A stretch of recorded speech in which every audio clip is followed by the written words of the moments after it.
ইমান জাগানিয়া season 2 পর্ব 2। রিয়া, লোক দেখানো ইবাদতের ভয়। লোক দেখানো ইবাদত হচ্ছে গোপন শিরক। রিয়ার ভয় ইমানকে বাঁচায়।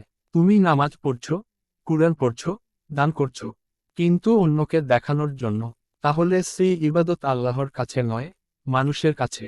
হাদিসে এসেছে, সবচেয়ে বেশি ভয় পায় রিয়া বা লুকানো শিরকের জন্য। মানুষ তার ইবাদত করে লোক দেখানোর জন্য।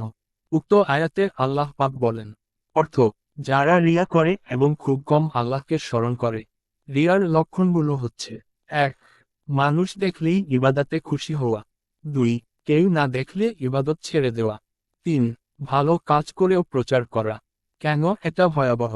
রিয়া ঈমান ধ্বংস করে, আমল বাতিল হয়, জান্নাত থেকে দূরে নিয়ে যায়। রিয়া থেকে বাঁচার উপায়: নিয়ত সবসময় পরীক্ষা করা, একাকী ইবাদতের অভ্যাস করা, দোয়া করা, আমল যেন শুধু আল্লাহর জন্য হয়। একটি দোয়া বেশি বেশি পড়া: হে আল্লাহ, তুমি আমায় রিয়া থেকে রক্ষা করো। আমার সকল আমল তুমি কবুল করো শুধু তোমার সন্তুষ্টির জন্য।